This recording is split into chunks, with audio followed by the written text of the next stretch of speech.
Thank you so much, sir, for this opportunity. And I want to let you know that I have a very fantastic personality in the house today. And he is somebody that I don't know how to start introducing him because he is complex. He's a handful, he's many persons in one. I think when you oh, let me not let me not give you a tip already. Just sit back, relax, and watch this man who was part and parcel of China's growth in today's world. China is the big market, and he wrote the policy that you are enjoying today. Are we talking about the Arab world? Are we talking about United States? Are we talking about Zimbabwe in Africa? I feel only but honored and privileged having you, sir. Thank you so much for coming. Thank you for saying yes. Thank you for letting me interview you. Thank you, sir. Thank you for your great goodwill and for your mirror of enlightenment to the people and the masses and the communities of Africa, our beloved Africa. Thank you, sir. So, sir, how best can you describe yourself? Oh, I am a simple, humble man who cares about one result only. Nothing else matters. And that is the great destiny of humanity.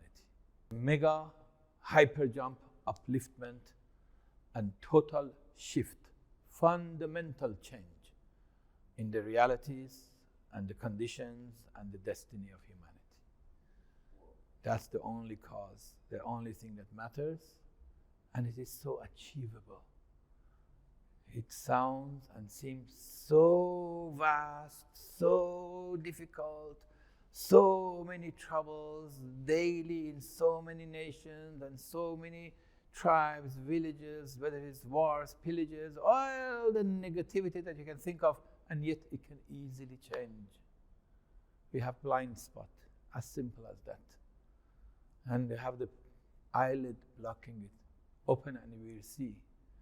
And I am determined to be the cause of that change. Wow, that is great. If all participate, great. If none participate, single-handedly, by the grace of God, I will do. But no grandiose. I am nobody. Just I believe it can be done. It must be done. It is the will of God. It is the goodness in humanity that has to shine. And the core of it is the rise of Africa, the full rise of Africa, the collective rise of Africa.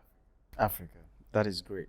But before we come to Africa, you are part and parcel of Chinese rising, or the rise of China, suffice to say. And I want to know, how easy was it to make China turn around?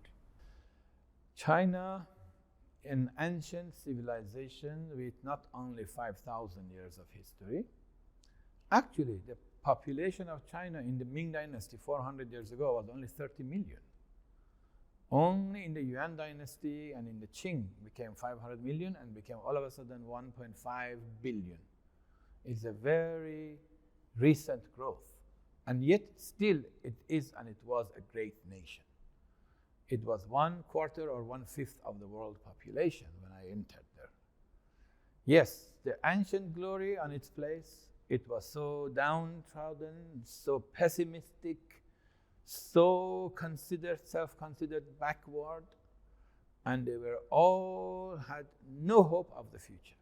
They wrote the book, The Ugly Chinese, meaning that we will never see the sight of light. And they wrote the film, very famous television series called River Elegy, 1988. It was a series of documentaries that said this civilization is dead, is stagnant. The Yellow River, the mother of this civilization, is sick, is dead, and will never produce anything progressive. Done, period. And the entire system, including government leaders, their children, all, even those who just migrated in US as visiting scholars, they all were on the same belief. I had to go single-handedly outside of China in all the media and the community and the universities, US, Europe, Australia, and mainland China, and go to 1,000 cities and counties, and not only through lectures, through a whole series of methodologies, change. So it was through both, first, realization of the realm of possibilities of a different paradigm. A different reality can exist for China. Then through policy changes, then through guiding the different levels of government, using the word 使命, which means your destiny, your calling. It was not at all used in China, and made it public. That nobody knows where it came from, that why it's everybody now is using that word. So it was through a lot of subliminal plantations of so many concepts, movements, ideologies, the Green Soul movement, the divinity of the divine land, the return of divinity to the divine land, being divine land, the ancient name of China. So on the thought level, conscious level, hope level, and then a lot of ideas. I remember with the mayor of Pudong, Shanghai, I talked about noise pollution. They didn't know. The hand was always on the honking of the taxis and everything. And then all of a sudden, it stopped. So many concepts that everybody takes it as, oh, it is there, it is part of the past, easily can change. If you really believe, and if you really have the force of the mind to instill in the masses, and then in the different tiers of the government. Beyond that, of course, we did a lot of economic reform policies, 10 layers of national policies. We call it China, peace. At that time, they thought China was a threat. I said, no, China, peace. Peaceful rise of China. China, harmonious society. All were proposals that I wrote, and was adopted and in fact signed, sealed by the president, premier, and the whole grouping, and in fact even given back to me when it's stamped as top secret. So there were many layers of policy changes, actions, bringing the first ever sovereign wealth fund from Arab states in the world history to invest in China, in the bank. So it was multifaceted layers of rise of China. Of course, China themselves, the leaders, the nation, the hardworking people participated, but it needed a trigger. I call it a stagnant, dormant oil well ready, and I was the match to set it on fire. And I use the analogy, and that is for Africa. The arrow of your greatness, your grandeur, your glory, your dignity, the arrow of your abilities, your wealth, your finance is kept in captivity. Pulled, kept. Now the release, the moment of release. So that's why I'm here. That's why any chance that I talk to anyone, even one soul, I cherish it, as if I'm talking to 1 million people or 10 million people. In Africa, we know 100 years ago there was news, a diamond has been discovered in South Africa and other.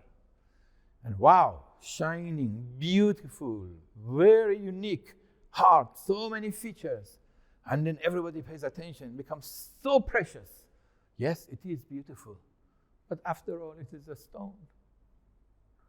So we pray, may the reality of the diamonds of the souls and the hearts in Africa be discovered.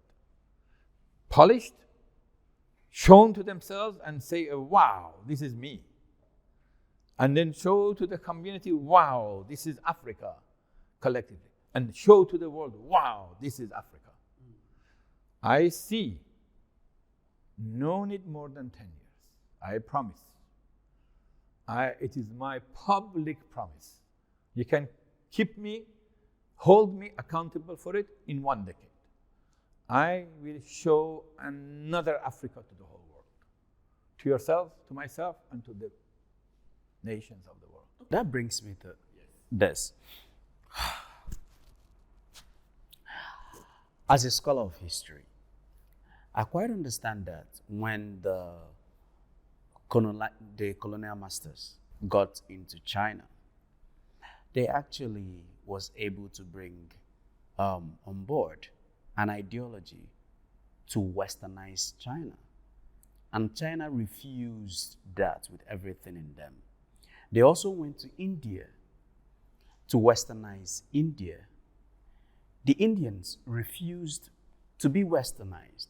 They accepted what they wanted, the few things that could help them, and rejected their way of life, their religion, which was an export of them, and their modus operandi when it comes to westernization, as it were.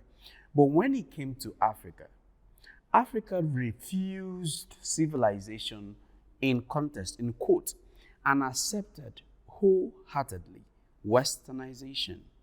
And that has been the biggest problem of Africa. Like you said, there are a lot of illuminated minds in Africa. I, for one, I think Africa is more open than China, but there is a background problem. There is in the fore background, and that is westernization. An African man is thinking of himself and seeking the approval of the European man to feel that he is enough. So when we have this huge problem, and coupled to the fact our leaders, put that into context, our leaders are more like puppets in the hands of the West. How are you going to be able to deal with these issues and come out clean?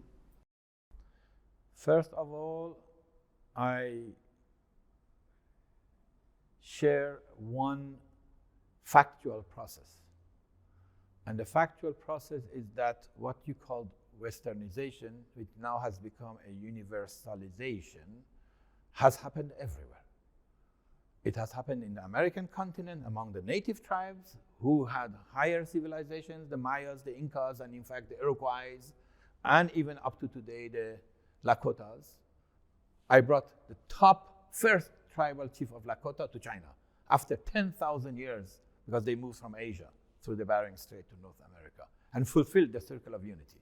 So what I'm talking about, I have done things. I am having the resume of action behind it, 1988.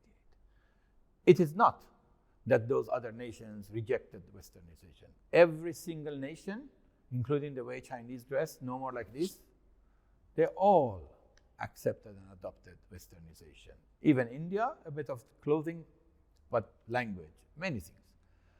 That is not even important. Because we can have a universal, common features and yet have our own, what we call unity in diversities. So the thing that affected the mind of Asia as well as Africa. Remember, China is only a country, whereas Africa is a continent. When we talk about this comparison, we have to say Asia and Africa. However, in Africa, I have chosen two main countries as the equivalent of China for Asia, of these two countries for Africa, Nigeria and Congo. Okay? These are the nations that are like the China to Africa. If they rise, the whole of Africa will rise. Please talk about the rise of Africa, the meaning of it. Okay. The definition of the rise of Africa is first, rise in dignity. It doesn't mean you don't have dignity. You have tons of dignity, but it has been put down, we rise it up. The dignity is in the form of rise in economy. It must be material as well as spiritual. Mm-hmm. Economy means productive forces, creativity, and also wealth generation. It should be in finance and wealth. Not only affluence, but wealth generation. And there is a very benchmarking for it. And the wealth generation must multiply and be generated from Africa, by Africa, in Africa, for Africa, and for export. So let me simplify it, because this simplify is conclusions. First conclusion, an Africa that is not net receiver, but net giver, that is exporting peace, exporting dignity, exporting wealth, an Africa that is no longer deemed internally and externally as third world class, second world class, but first world class. An Africa that is no longer a follower, but a leader. And a leader in the right sense of it. No indignation, no anger, no self-pity, none of those psychologies. A fact that within us The seed and the potential of greatness is there already. We have it all. Never go to extremes.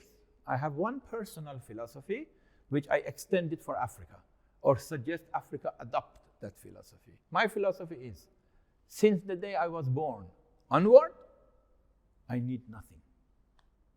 I'm zero need. I have 100% solutions. Africa, you need nothing. You have it all. You are the solution to most of the problems of the world, from mineral resources to human capital resources. I am a believer that Africa potentially already has the wealth. Zimbabwe came to mind. You were part of the transition in government in Zimbabwe, and that recorded the only peaceful transition in history of Africa. How did you make that happen? I was only informed by destiny. There was an African summit in Dubai. I was there, met many presidents. On the side, there was one lady that was crying, said, I am this, and was a member of the national security. I have 5 children. I have 380 adopted children. And there is news on my desk that 1 million people will die. I don't want them to die, children to die. Why? Because there is a vice president and a president and fighting, he's under exile. So I only came in not as a politician to save lives of 1 or 2 million people. So what I did was very simple. Said, you are neither African nor Westerner, so okay, you're neutral. So people maybe listen to you, an older man, okay. An older man, okay. So okay, I use my wisdom, my inspiration. So I said very simple. Do you want to be a new president that kills the old president and comes to power, and then you also become a despot and then be killed again? Or you want to change the shift in the African experience? And the guy on the run from long distance, I helped in this situation. So first, write a letter of truce before war, a letter of amnesty, a promise. That was to Mugabe. I will not kill you, will not exile you, will not disgrace you, neither you nor your wife Grace nor the son, to give the full amnesty in writing. Okay, the tension come down. Next, make a poll, short poll, make accept election. No election, no opinion poll. When you see 70% following, take these 2 to the generals of the army. Say, I will not fight, I will not do this, but this is the situation. Then ask the generals and the army to go to the streets, but no guns. The first time that armies were in the streets, no guns.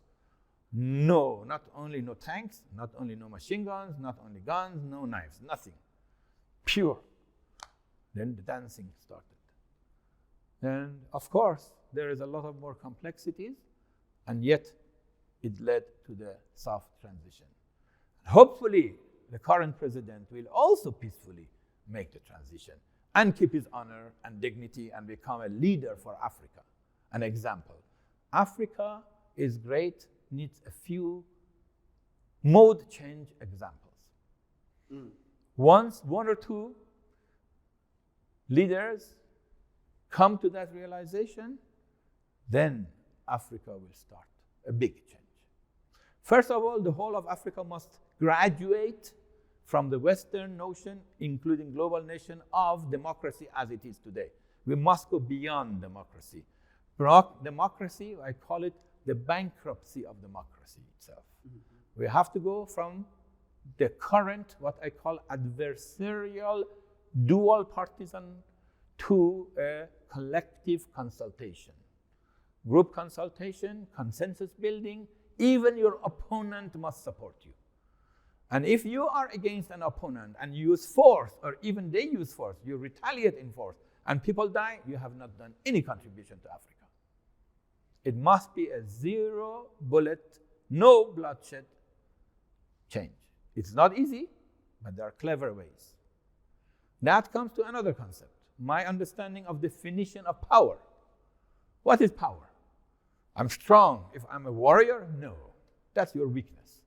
Any leader that creates war is a weak leader, is a losing leader. In fact, this leader has admitted defeat. That's why they resort to war. If you are a wise leader, you can negotiate, you can discuss, you can have political, you can have an economic package, you have many ways of building consensus. When your mind power is so weak that you didn't find a solution, you go to war. See, when that is understood, all leaders will be ashamed of creating wars. And all the populations will look at their own system. Why my country went at war? Are we so weak? Or is not glory of strength? It's very simple change. The same thing back to Africa. The same thing. We need leaders to lead by example. We need leaders. The leadership definition is the leader who replaces himself or herself fastest. That is where I wanted, that was going to be my next question.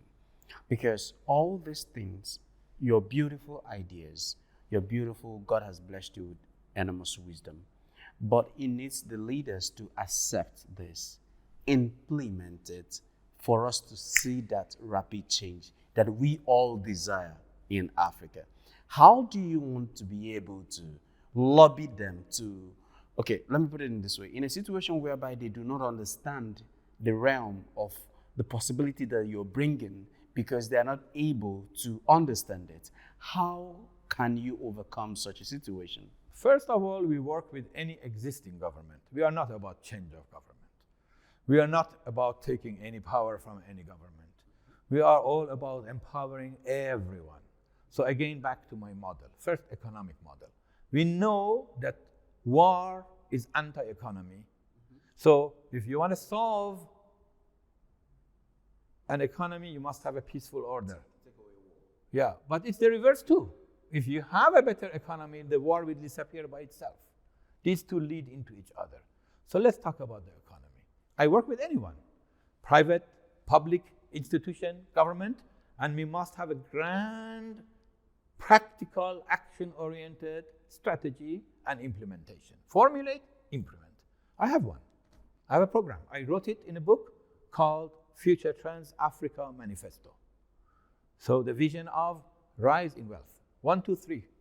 First, out of the 54 African nations, half of them are already and will be and already richer than Saudi, Qatar, Bahrain, UAE, Oman. They deify these countries, and we love them. We love all the GCC. And if Africa become more wealthy, it's good for them too, as well as it's good for America, for China, for France, for all others, and primarily for Africa.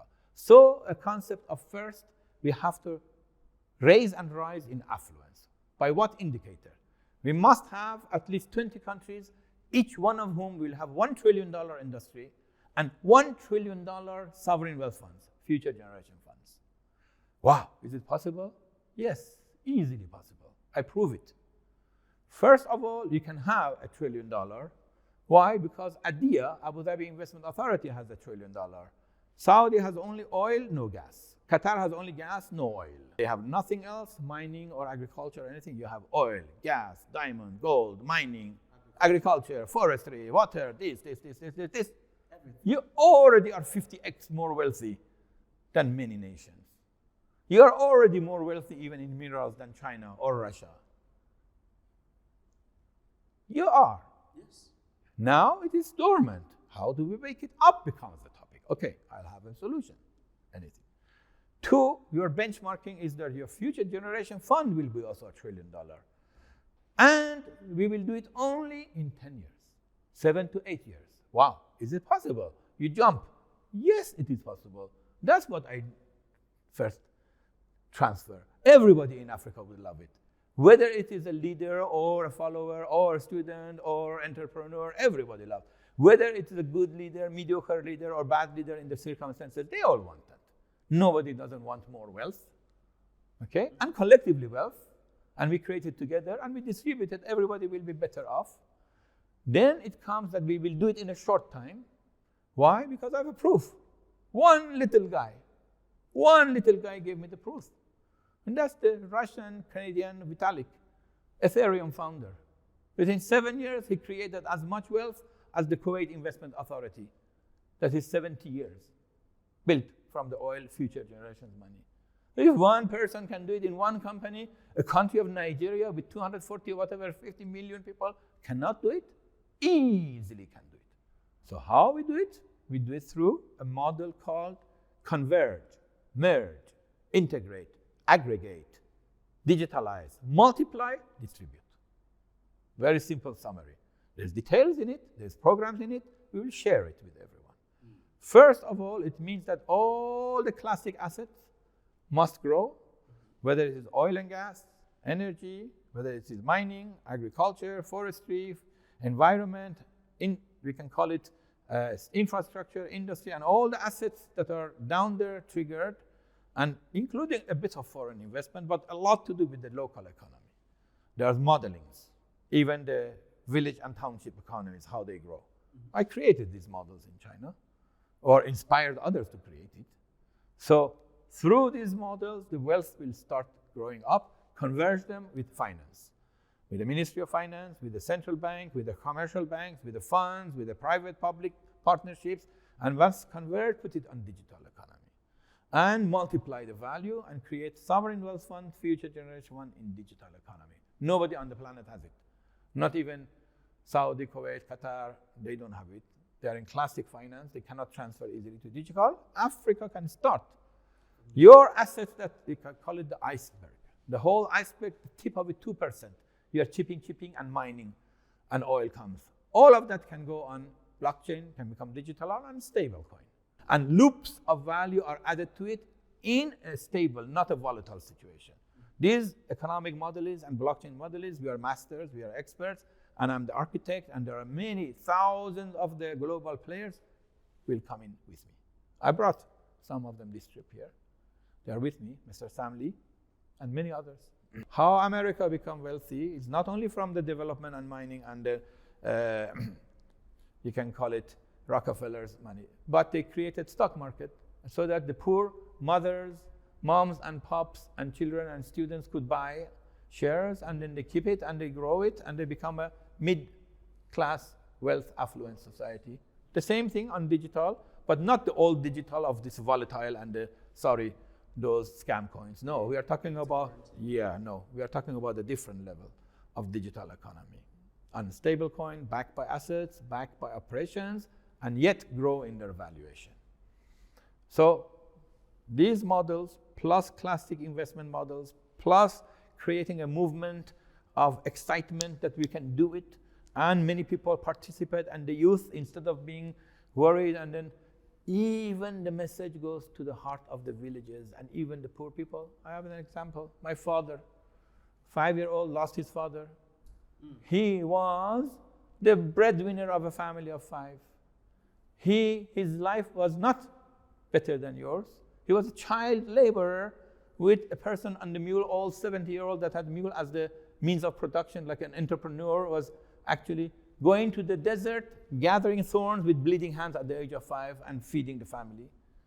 And went through 100 different killer diseases. And at the age of 20 was illiterate. And he became a doctor. He studied in 1 year 6th grade. In another year 9th grade. In another year 12th grade. In 3 years he finished high school. Registered, graduated. Had to still work hard. And then became a doctor from 2 top universities. Had the chance to go abroad, he stayed in the villages, in the poorest villages where there was no civilization, natural villages, of an entire Baluchistan of Iran and Pakistan, at that time no border, on horseback, running around and getting every killer disease, including smallpox and including tarantula bites, whatever, snake bites close to death, and still was serving. Then went to the northern villages, was the only doctor of 100 villages, served nearly several 100,000 patients, and always thought about oneness of the world of humanity. The earth is one country, and the children go around the world and learn the different language. We are the small results of one culture. A simple belief in the realm of understanding, goodwill, and action. Knowledge, volition, action. Anyone that hears that, you have a destiny. Against all odds. The art of life is not I give you all the money, all the possibilities and everything, and you still lose it. The idea is you don't have anything and you are the source. You are the creator. You change against all odds. We are not little cats to be fed with milk, these puppies or cats to be given. No, we are the source. How the source? Little water coming constantly, creating, becoming mega water, become rivers, become waterfalls. I went to the Central African Republic, the waterfall there, and I saw how the source from very little beginnings. Well, this is every African villager is the source of wealth creation. In fact, 88% of the population of Congo is in villages. And also in here, maybe 80%. But all of them that we think are liability, they're actually assets. Soon, when the national situation improves and peace improves and foreign investments come and domestic investments, I created the word domestic demand, the native economy, including microeconomy in the villages, and micro-lending, and rural area village banking. When everything is introduced and you create it, doesn't wait for the government to create.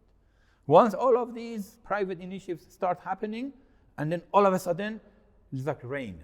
A little bit rain, a little bit rain, and then pouring a little bit, and then more, and then more, and then all of a sudden pouring. The entire economic closed door will open, and everyone will be involved in wealth creation. Will they still start fighting? No, everybody is busy to make good monies. And yet, not selfishly, still they distribute and give to others. Yeah. Why? Because Africa suffered the most, the longest. The good thing about suffering, you won't remember when you become rich. You start distributing with others. You forget. Yeah, but we won't forget here. We will remember the beginnings and we distribute. So in my vision, you said, what do you see of Africa's future? Yes. And Africa is that net, instead of receiving US aid and UN aid, is the giver of aid to many nations. I see it in 10 years. Say hallelujah because it's the truth. Hallelujah. Everyone. It doesn't matter which religions. You can say Bismillah. You can say Alhamdulillah. You can say Shukran. You can say Inshallah. I say God has willed. You will now. It is not God willing. The distributor of wealth, giving fund and giving aids back to the West. Yes. Wow. To other countries or the West. Wow. That is loud. That is loud. That is as real as you can imagine. And I promise I deliver this. I will create, and not me. I'm nobody. Again, when I say I mean us. I use the word I, meaning the big I, not me. I am a believer of the future of Africa, that it is now. No more future. It is now. Because when we say future, we give excuse. Wait.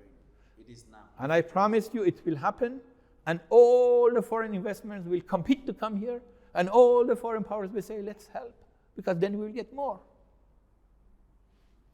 In perorated arrangement. And I propose to the White House, to China, create neutral zones in Africa. Just like Singapore, just like Switzerland, just like Hong Kong, just like Dubai. Yeah, in Central African Republic should become a neutral zone. Let the Russians be there, and Americans be there, and French be there, and then you don't need UN. Once we become multi-buttresses and market that is so active. Yeah. All the regions that are territories of fighting, create special economic zone, trade zones, make everyone involved in the business. They forget. They'll forget the fact. They forget. They'll forget the fact because they don't have interest together. That is making them more unified and united. All right. Lastly, I saw your consultation or your contribution to the Expo of Dubai 2020. So I would like us to know what was your contribution in that big event? Yeah, the event itself is done by the people of Dubai, the government of Dubai, and truly the UAE and Dubai government are open-hearted, open-minded. They have discovered the model. Okay, my help was I was invited early on to come and help with the COVID management, crisis management, because there were different models. The others went to extremes of closing and extremes of opening. I gave my contribution and my strategy wisdom. Never close the airport. Never close and make a quarantine zone. I call it Neijing Waisong. internally tight, externally open. Business as usual, so that everybody will come. Behind the scene, we have locators, you have the followers. No need of quarantine zone, self-quarantine there. So soft and balanced arrangement put Dubai all of a sudden up. London down, Paris down, New York down, every other, we can say even Australia down, Hong Kong, Shanghai, everyone, Dubai up. So sometimes your help is simple. It's them, they are doing it, not you. I don't want to credit, it's not me. But yes, my wisdom, they said, they admit, they agree that we will consulting together. Okay, so the same thing here. I am only a foreigner, I am nobody, I don't need to be in Africa, I just decided to come. Somehow, something zapped into me. Of course, I wrote about this 40 years ago, 41 years ago. 41 years ago. 41 years ago in my diary, which I have in my Persian language, when I started deciding to learn Chinese, I was working with Indo-Chinese and Southeast Asian refugees, Vietnamese, Cambodian, Laotians, villagers and fishermen who arrived, 5,000 families helping them. And they became very well off and became rich. And I said, okay, this is only a little bit of help. I have to go to the nation of China. Then I said, oh, what about Africa? I said, I cannot go to both places at once. Let me go first to China. So an inspiration came to write something. And I wrote the irreligious China, because at that time was totally like they had no. So the irreligious China has been spiritually conquered. Conquered doesn't mean conquer. I mean, I didn't go to conquer. Spiritually conquered is an analogy, meaning that spiritually has arisen. And beyond that, I wrote, and the tumultuous Africa. I don't know why I wrote Afriqaye Porghoga, the tumultuous Africa. I said, Chine bidin, Afriqaye Porghoga. It was poetic. Okay, very simple sentence. The irreligious China has been spiritually conquered. The tumultuous Africa has been pacified and source of peace. Wow. 1981, 41 years ago, and I'm here today. Okay. So it has been in line with destiny. If it is not a message from God through some humble person that is now with you, what is it? I am sure it will affect large masses of people through you, my friends here. This is not my message. It's not about me. I don't matter. It is about the destinies and fate of the whole Africans. Too long have been too much poverty, too much suffering. Externally, internally, enough is enough. Somebody has to say. You, Africa, you taught us clan and tribal consultation. Only two groups in the world had it. The Native American tribal leaders and also Africans. Yeah. The ratio of leader versus the masses was many masses were the leaders in the tribal system. Not one leader and 100,000 followers, no. So please bring back. And by extension, I just want to make this public. The first classical democracy in the whole world was actually created from my people, where I come from, which is Africa, which is Igbo land. Yeah. The first recorded democratic system that gave power and leadership to women came from here. So that is in concordance or in accordance to what you're saying about the tribal kind of. Much greatness came from Africa. Africa went around the world, brought around the world, taught around the world, very early on, so that the memory has gone. Yeah. We think, oh, China grew up because it was a great civilization. Yes, it was. It had lost it. I went and woke it up. In them. Africa had it earlier and had lost it and it's gone. You know that the Africans are the father of Persians and the Persians are the fathers of China? Mm-hmm. In the human genealogy studies, my friend did the studies, is in Shanghai publications, all over the world publications. So I read a Chinese scientist who did the study. He spent with his team 12 years studying, and finally they got to understand that Mr. Xue is my friend, the young man who put doctorate and he wrote all of those studies in Fudan University and yes, human anthropology studies. Anthropology? Yes, my friend. It is proven. They call from Africa to Persia and the three fathers of China, which Fuxi where came from. All the world is connected. I am sure there must have been local civilizations and early on also they contributed. Mm-hmm. The world is not ever one directional, it is a medley. But Africa contributed to the world. Is that why My future Trans-Africa Manifesto is Africa, the continent where human civilization started, the contributions, where the ultimate destiny of humanity rests on the destiny of Africa. I am not loving Africa for the sake of Africa alone, because Africa is the game changer. I believe that. Why is it a game changer? Because everybody thinks Africa is lost cause. No, I don't believe. God told me, no, Africa will arise. You go, you tell them, you give them the promise. I will deliver, God. They will deliver, not God, not me. Where is God? What God is amongst you? Emmanuel, what does it mean? God is with us. So what we say, thy kingdom come on earth as it is in heaven. Okay, believe in it, do it.